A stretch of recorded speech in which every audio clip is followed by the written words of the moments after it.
এরকম প্রোগ্রাম এবারে উল্টা হইলে এমনি তো পাংচার হইছে না তাই এত পাংচার কেমনে হইল গোসাই তোমার পাংচার হইছে তুমি ব্যালেন্স বিগড়ে গেছে তাইলে এটা অসম্ভব কোনো সময় হইতো না এরকম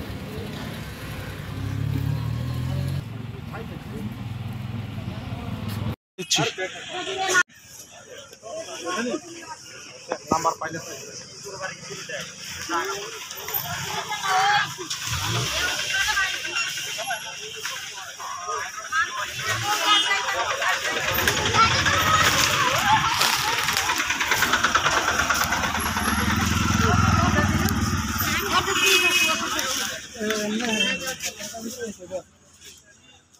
হেতার গাড়ি বলে লক হয়ে গেছে হ্যাঁ এটাও তো ভালো এটাও তো গাড়ি সাদা গাড়িটা এইদিকে তাই এইটাই থতমত খাই উল্টে গেছে ঠিক আছে এইটাই ঘটনা বিকেলবেলা দোকানটা বসে ভাই ড্রাইভার লাগে না কত টাকা কাজ হলো তার সাথে লাগবে আপনার সঙ্গে কালকে থেকে খাবো তোরে ভাই স্যার কি ঘটনা হয়েছে গাড়ি স্ট্যান্ড করছে যে এখানে আমরা তো শিফটিং ওয়াইজ যে রুটিন ওয়াইজ চেকিং এই চেকিংয়ে আমরা যে জায়গাটা দুর্ঘটনা হচ্ছে এটা থেকে আরও আধা কিলোমিটার পেছনে আমরা চেকিং করছিলাম তখন আমরা খবর পেলাম যে একটা turning is office Delhi is অফিসের সামনে একটা টার্নিং আছে ওই টার্নিংয়ের এখানে একটা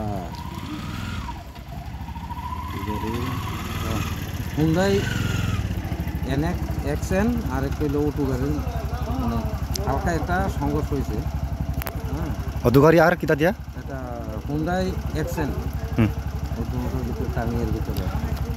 কোন ড্রাইভারের দোষ ড্রাইভার দোষ প্রত্যক্ষ দোষী তো আমি কারোর পাইছি না এখন দুনো গাড়িতে এটা ছিল পার্সোনাল গাড়ি ট্রেনের তো ওই গাড়িতে ট্রেনের ফ্যামিলি ছিল আর একজন অটোতে প্যাসেঞ্জার ছিল কয়জন ছিল প্যাসেঞ্জার চারজন আর কি হয়েছে মাথা ব্যথা এমন কোনো হয়েছে দাদা কেউ একটু পায়ে দুজন পায়ে একজন হাতে হালকা আর একজনের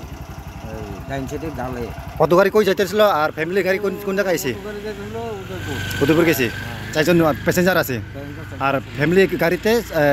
তার কোথা থেকে আইছে কোথা থেকে আইছে এরা শিলগাড়ি থেকে আইছে নিয়ে ফেরা বাড়ির শিলগাড়ি এখন বর্তমানে স্যার অত ড্রাইভার নাম আপনি করতে পারবেন হ্যাঁ পারলাম শ্যামল মিয়া কয় বছর 35 আর ফ্যামিলির বয়স গাড়ি চালায় আর কিতা করে এত হইলো অটো চালক ড্রাইভার না ফ্যামিলির গাড়ি চালায় মারুতি ফ্যামিলির গাড়ি হইলো চন্দ্রময় জমাতিয়া 30 উনি কত বয়স হলো 30 হ্যাঁ উনি কি করেন তো জিজ্ঞেস করছি না আমরা ওই রুগীর এখানে আয়া পড়ছি হসপিটালে ওইটা সেটা আর কি গাড়িটা এখন কই আছে এখন গাড়ি দুটোটা গাড়ি চাক্কা পাংচার হয়েছে অটোর দুইটা চাক্কা আর অ্যাকশনের হলো একটা ওইটা এখন দুটোটাই হসপিটাল থানাতে নিয়ে যাবো আর কি হ্যাঁ স্যার এটা কোন থানার আপনার এটা কিল্লা থানা স্যার আপনার নাম তো বলেন আমার নাম এসআই দুলাল চন্দ্র দাস ধন্যবাদ স্যার